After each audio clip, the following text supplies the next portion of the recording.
So, tell me more about your work. Well, I'm a gardener and groundskeeper, really, for the equestrian center down the road. I take care of the flowers, make sure there's no trash about. You wouldn't believe how much trash I have to pick up on the daily. Students are constantly leaving their recyclables around instead of finding a bin. Trash aside, it seems like a nice way to spend your day, no? I've seen pictures of that place. It looks beautiful. I would have done anything to ride at a school like that as a teenager. Do you ride as well? Oh, no. As a teenager I did, but now, not so much. Any particular reason why? It's kind of a long story. Sorry, I don't... That's okay, take your time. Can we talk about something else for now? Okay, sure. We can come back around to that when you're ready. Maybe let's go back to your work. You mentioned in your questionnaire that you are experiencing some stress at work. Would you like to tell me about that? Well, part of my job is to help transport and set up different floral arrangements and decorations and hedging for equestrian events that the FLEC is associated with. It's a huge undertaking, lots of organizing and strategizing, and you can't exactly pressure roses to grow any faster. We're starting to put together the plans now for the spring season, and truthfully, we don't even need to grow most of the plants, just assemble the flower blankets and bouquets. But we do need to be on site for the setup work, and I guess I'm mostly just anxious about it. It seems like a lot of work. Being nervous is completely reasonable. Is this a new type of situation for you? Sort of, at least from this side. I used to watch my friend compete, and I just remember there being so many people and horses around. Are crowds something you typically struggle with? Not really. I guess sometimes. It's hard to explain. I don't mind being around people when I know what to expect. That gets harder when there's a lot of people and horses to keep track of and watch out for. Do you worry these unexpected people will change your plans? Again, not really. I can adapt and work around people once I know where they'll be. It's the not really knowing what to expect. Like I said, it's hard to explain. Right, well, we can certainly work on some strategies together. What were the events with your friend like? They were fun. She was a show jumper, so that was always fun seeing the different courses and oxer designs. Do you still keep in touch? Well, I guess that's all the time we have to talk today. I'm sure your next appointment is waiting. Same time next week? That's quite alright. Wait. Alright, that's fine.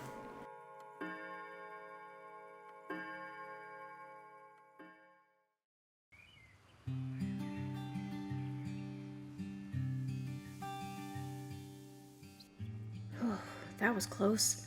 I know I'm going to have to talk about her at some point, just... not yet. Besides, she's not the issue, I am. I have to figure out how to be okay around horses I don't know. It's easy here, at least I can travel in the wings. But at the showgrounds, I can't figure out my safe route without knowing what to expect. I hate that I need a safe route at all. I need to take my mind off it and get back to work. Hopefully with no visitors this time.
You're just standing on the cusp of what's okay and not morally gray, textbook insane.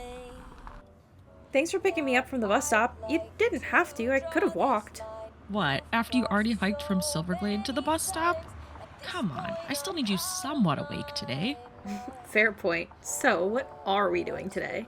Well, I was thinking you could help me with my garden setup. I have the fields all set up. With your expertise, I thought you should give me some tips and tricks on keeping them alive.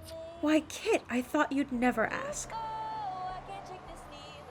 Cause I think I'm falling for the villain, and it's not looking like a good decision. Oh, and I try so hard to understand this, and you won't attempt to reprimand it. Should I sit and take it in, let it all unfold, or just say no? So, who's the new horse? I've been calling him Heavenly. I'm looking over him for the Jorvik Rangers. They found him while patrolling the Redwoods. He had a pretty nasty leg injury, so they called me in to treat him. We're pretty sure he's wild, but we've been putting feelers out to see if anyone wants to claim him. How did you end up working with the Rangers anyway? Well, I spent a lot of time in Valedale helping make deliveries for my girlfriend, but also working with her to develop my own remedies and treatments. The Rangers from Valedale Station stock up on supplies with fare pretty often, so I kinda met them through her. When they were looking for horse treatments, she actually recommended mine, and it sort of grew from there. I started coming out for little things, scrapes and checkups, and eventually I met Rangers from other stations. Since I have my own place out there now and I'm a little closer than the other vets, I'm sort of on call as a first responder for them at the Redwood and Dundle stations. I'm surprised you hadn't joined them. You have that Ranger prospect vibe. Well, it's not like they haven't tried. They offer me a spot every time recruitment rolls around, I swear. I considered it for a while, but honestly, I have a bigger calling elsewhere. I'm really passionate about helping and healing horses, not just patrolling around on them. But hey, what about you? Anything new at the glamorous Equestrian Center? Ah yes, being elbow deep in trash and dirt. So glamorous. We started doing the prep work for the first show of the season. Nothing too crazy. I mostly have to build up the flower blankets and plan the decorative arrangements. All the special jumps, poles, and hedges are coming from an eventing contractor, but we will have to help in the setup. You don't seem too excited about that. No, I am. I don't know. I love what I do, but I'm just nervous, I guess. I'm sure it's all gonna look beautiful. I guess I'm mostly worried about how many people are going to be there. It's the first event of the season, so I'm sure there's going to be a lot of excitement and competitors from all over, including ones who aren't from the riding school, and their horses. Right. I forgot about your discomfort. Has that gotten any better over the weeks? A little. I mostly stay away from the stables, but I've gotten used to some of the ones I see pretty often. I do like watching them from the fence when they're grazing in the pastures or when they're training in the arena. The issue is being around the ones I haven't seen before because I just don't know their temperament. And a big event will bring lots of horses you don't know. Bingo. If you don't mind me asking, what happened? What started all this? Ooh, that's a hard one. It was a long time ago. I used to ride when I was a kid. I went to the summer camp at Jorvik Stables, and for a while, it really felt like my place, But there was an accident. It was one of my friends, and she didn't make it. Oh my gosh, I'm so sorry. Thanks. Like I said, it was a long time ago. I didn't ride again after that. Partly due to fear, partly for other reasons. The thing is, though, I didn't think I'd ever want to ride horses again. But since coming out to this side of the island, I don't know. That itch is coming back. I don't think I'm ready yet, but I don't know. Maybe one day I could be. You'll get there if you really want it. Oh, sorry, hang on. I gotta get this.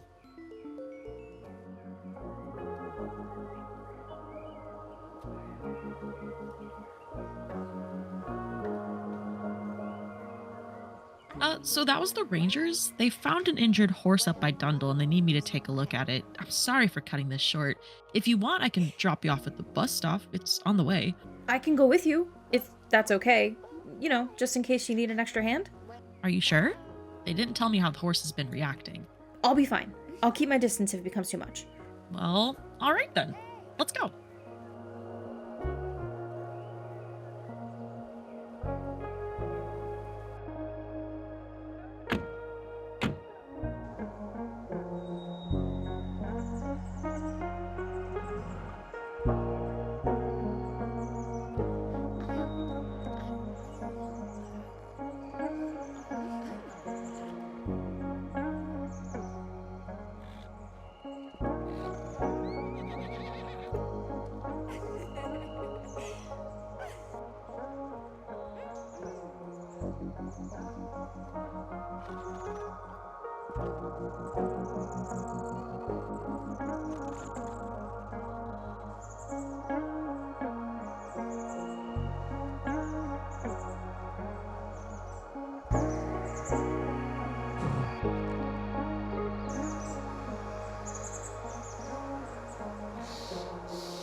Hi, Arya. How was your week?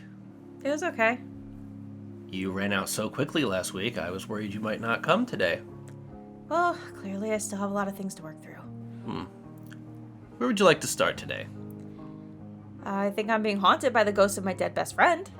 Oh, wow, okay. I probably shouldn't have worded it that way. You think I'm crazy. I didn't say that. There's just a lot to unpack there. Can you tell me about your friend and what happened to them? We met this summer between 4th and 5th grade at Jorvik Stables riding camp. We were inseparable. Or at least we would have been if we lived in the same town and went to the same school. We still talked every day and saw each other on the weekends and holiday breaks, but I lived for summer breaks at the stables with her. She was smart and funny and brave, and we were always getting into trouble together. Nothing too bad, just stupid kid things. The year we turned 15, there was a new horse at the stable. We were warned to stay away as he had a bit of fear aggression. He was taken out of a bad situation, and they were only boarding him temporarily until someone from the South Hoof Rescue Organization could come get him. Chloe was obsessed with this horse. She thought that they were connected and that she could, heal him. We were young and stupid and didn't quite grasp that we weren't invincible. This next part is hard. We snuck off to go visit the horse a few times. She never tried to ride him, but she would sneak him treats and try to get him to come over to the fence. This time, though, we decided to sneak into the pasture. I don't really know what happened. All I remember is a light catching on something. My phone, my bracelet, I don't know. But there was a flash of light, and it must have spooked the horse because the next thing I saw was the horse rearing back to get away and Chloe going down. She said he only grazed her, but she just wasn't the same after. I told her to go to the medic, but the medic sent her to the hospital. A few broken ribs and a collapsed lung. She died a few days later. Complications after surgery. That must have been very hard for you. It was. It was a long time ago. I had gone through therapy as a teen to work on getting past it. I got better, or I thought I did. Sometimes that feeling just comes back, though, almost out of nowhere. It's not as frequent, but it hurts all the same. Grief is an interesting and complicated emotion. You can't control or predict when it makes itself known. Something so innocuous, so mundane as a color or smell could trigger a memory that opens the gate to let it in. That's not to say it's a bad thing. It can be good, healthy even, if you have the tools to manage it. Your last therapist, did they help you identify healthy and harmful coping mechanisms? They made me keep a journal. I think that was more because I was a teenager and had a hard time opening up. It felt like they wanted to keep tabs on me. I take it that wasn't very therapeutic for you. Most of the time, I just wrote what they wanted to hear. You said you, quote, got better. Were there any other coping mechanisms you think worked for you? Well, truthfully, I recognize it wasn't the healthiest choice, but avoidance? I figured if I didn't trigger the memory, I wouldn't spiral. I stopped going to riding camp, stopped riding in general, and tried to get back to normal.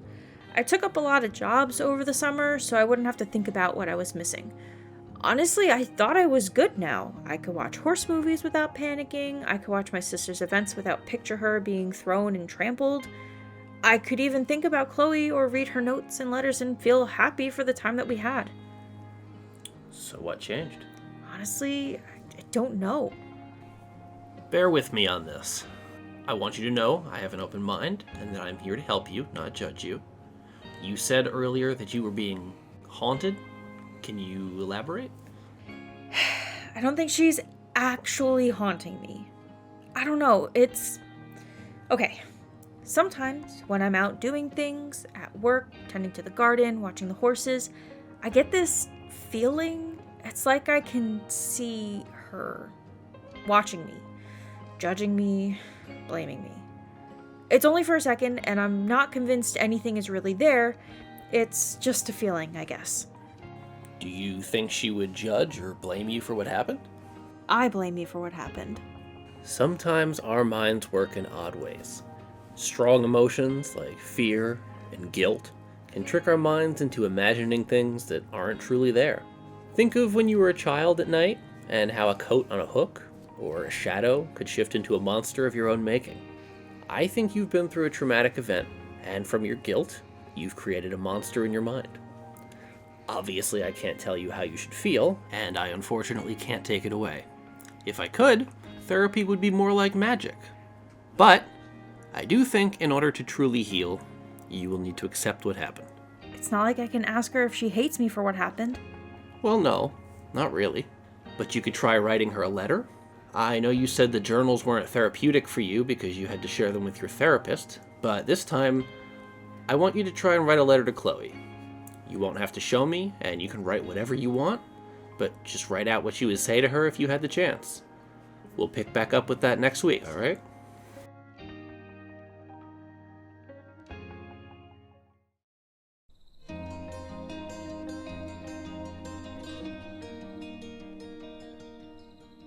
Dear Chloe. Ugh, this is stupid. I'm writing to you today under orders from my therapist. This is stupid and awful. How did I even get here? The last 10 years have been something.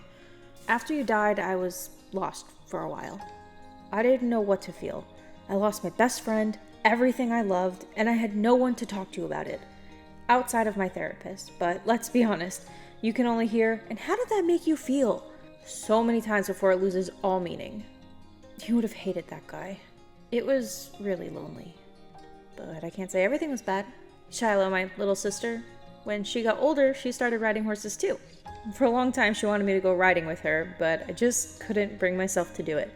I felt like I would be betraying you, doing the thing that we did together, the thing that... Anyway, she's gotten really competitive too. Glory, the Lipizzaner my dad leases for her, is probably the sweetest horse I've ever seen.